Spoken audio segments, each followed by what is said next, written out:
صل وسلم دائما أبدا على حبيبك خير الخلق كلهم مولاي صل وسلم دائما أبدا على حبيبك خير الخلق.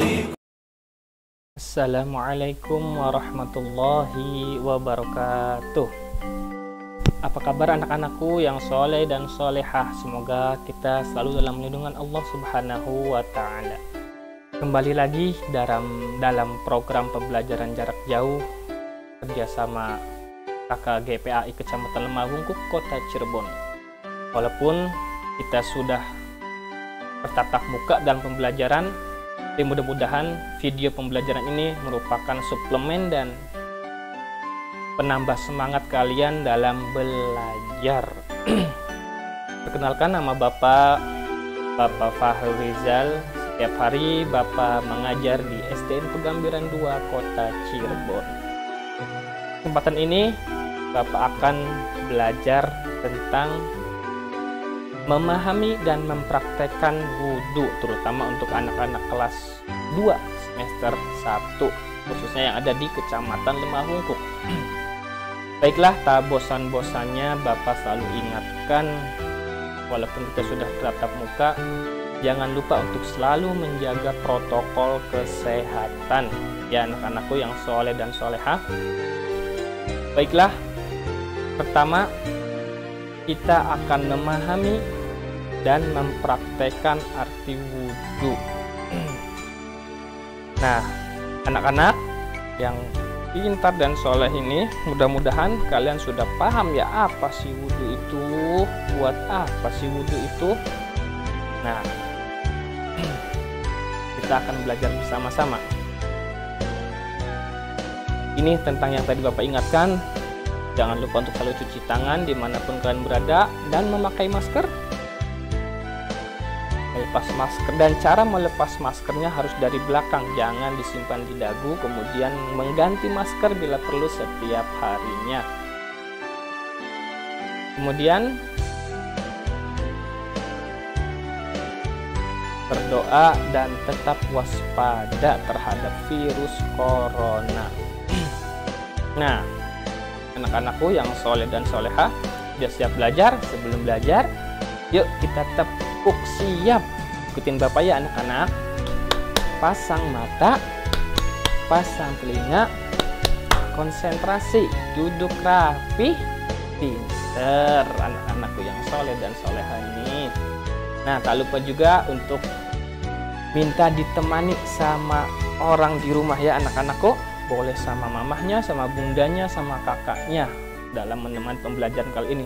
Sebelum belajar, mari kita berdoa terlebih dahulu. Ikutin Bapak ya anak-anak.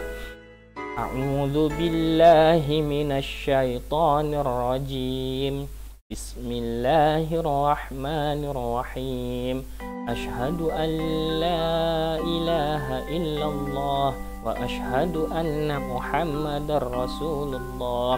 Raditu billahi rabba wa bil islami dina wa bi Muhammadin nabiyya wa rasula. Rabbi zidni ilma warzuqni fahma. Amin ya rabbal alamin. Baiklah anak-anak, mudah-mudahan setelah kita berdoa, apa yang Bapak sampaikan bisa bermanfaat dan kalian mudah memahami apa yang Bapak sampaikan. Nah, sebelum masuk ke pembelajaran, kita dibiasakan untuk selalu membaca Al-Quran. Ya, kali ini kita akan membaca surat An-Nasr. Pasti kalian sudah pada hafal kan? Ayo ikutin Bapak. A'udzu billahi minasyaitonir rajim. Bismillahirrahmanirrahim. Idza jaa nasrullahi wal fath wa ra'aitan nasa yadkhuluna fi dinillahi afwaja fasabbih bihamdi rabbika wastaghfir innahu kana tawwaba. Shadaqallahul azim. Bismillahirrahmanirrahim.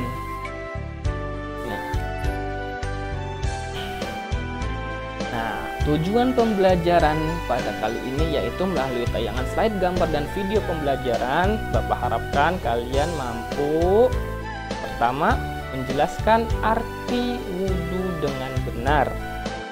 Kemudian berikutnya mengetahui tata cara berwudhu dengan benar. Yang ketiga menyebutkan niat wudhu dengan benar.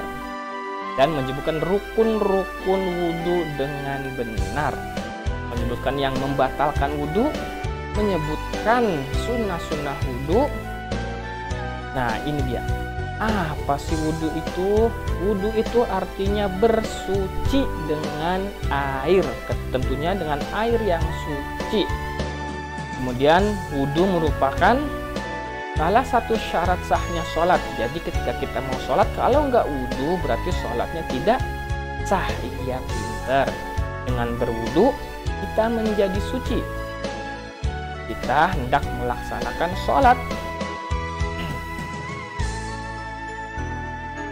Lalu ini dia tata cara berwudu yang pertama. Apa itu? Membaca niat. Pintar, sudah pada hafal belum niatnya? Nanti kita hafalkan bersama-sama ya. Yang kedua yaitu mencuci tangan kita. Mencuci tangan dari sela-sela jarinya sampai punggung telapak tangannya. Kemudian yang ketiga membersihkan hidung.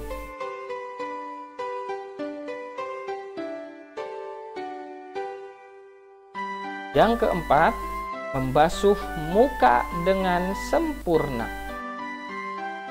Maksudnya sempurna itu bagaimana, Pak? Yaitu yang namanya muka itu dari ujung rambut atas sampai dagu dan dari telinga kanan sampai ke telinga kiri. Itu namanya muka, membasuh muka dengan sempurna.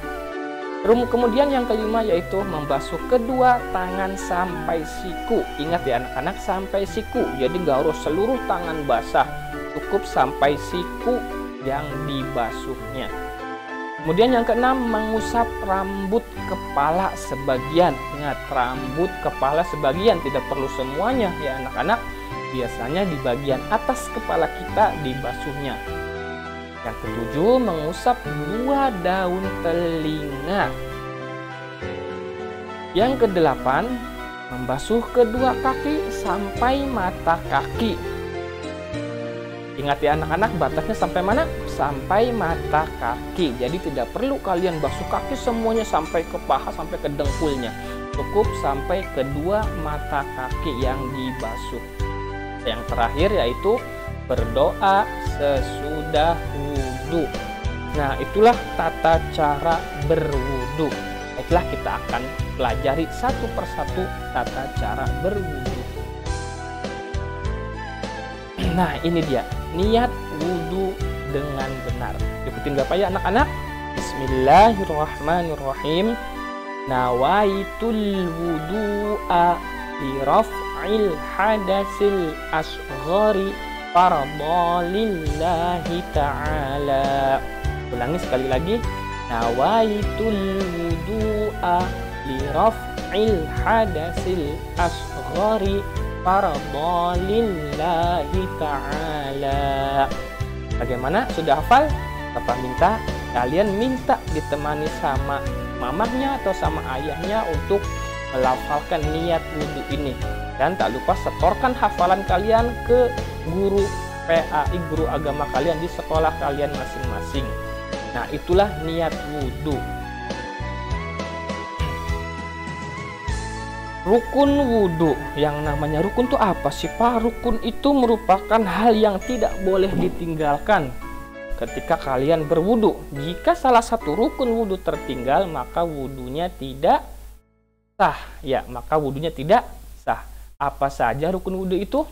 Pertama yaitu tadi niat. Niat itu harus diucapkan, harus diniatkan. Tidak boleh tertinggal ketika kalian melakukan wudhu. Kemudian yang kedua, membasuh muka. Dan itu harus dilakukan, tidak boleh kalian lewatkan. Yang ketiga, membasuh tangan sampai siku. Yang keempat, mengusap kepala. Yang kelima, membasuh kedua kaki sampai mata kaki. Dan yang terakhir, mengerjakan gerakan wudhu secara berurutan atau tertib. Maksudnya bagaimana, Pak? Maksudnya kalian mengerjakan gerakan wudhu itu secara berurutan, dari mulai niat, membasuh muka, membasuh kedua tangan, mengusap kepala, membasuh kaki. Jadi jangan sampai kalian setelah membasuh muka kemudian mengusap kepala, kemudian baru niat. Nah, itu namanya tidak berurutan, maka wudhunya tidak sah. Jadi kalian harus hafalkan rukun-rukun wudhu ini, ya anak-anak yang soleh dan solehah. Berikutnya yaitu hal yang membatalkan wudhu. Apa saja sih hal-hal yang dapat membatalkan wudhu itu? Pertama yaitu kalian buang angin. Jadi jika kalian setelah wudhu kemudian buang angin, maka kalian harus wudhu lagi karena wudhunya batal. Ya apalagi kalau kalian sedang masuk angin, ya anak-anak. Berikutnya tidur. Setelah kalian berwudhu, kemudian kalian saking ngantuknya, kalian tertidur. Nah, ketika bangun, kalian harus wudhu lagi. Artinya wudhunya batal. Kemudian yang ketiga, bersentuhan kulit laki-laki dan perempuan yang sudah akil baligh. Itu bisa membatalkan wudhu. Yang keempat, buang air kecil ataupun besar. Dan yang kelima, hilang akal, mabuk atau karena orang gila atau karena gila. Itu merupakan hal-hal yang dapat membatalkan wudhu. Dan yang terakhir, menyentuh kubul dan dubur. Apa sih kubul dan dubur itu? Yaitu kedua alat yang membuang kotoran kita, yang di depan dan yang di belakang. Nah, ini dia tepuk wudhu. Ayo anak-anak ikutin apa yang Bapak ucapkan, apa yang Bapak gerakan. Tepuk wudhu, baca bismillah sambil cuci tangan, kumur-kumur basuh hidung, basuh muka, tangan sampai ke siku, kepala dan telinga, terakhir cuci kali, lalu doa. Amin ya robbal alamin. Pinter anak-anaklah. Demikianlah materi tentang wudhu. Nah, materi wudhu ini ternyata belum selesai. Minggu depan akan dapat penjelasan lagi tentang doa sesudah wudhu. Baiklah anak-anakku yang soleh dan solehah, demikianlah pembelajaran kali ini. Mudah-mudahan bermanfaat buat kalian. Dan tak lupa, jangan lupa pesan Bapak selalu jaga kesehatan, selalu pakai masker, selalu makan makanan yang bergizi. Dan tak lupa selalu berdoa kepada Allah Subhanahu wa Ta'ala. Amin ya robbal alamin. Demikianlah pembelajaran dari Bapak, mudah-mudahan bermanfaat buat kalian. Wassalamualaikum warahmatullahi wabarakatuh.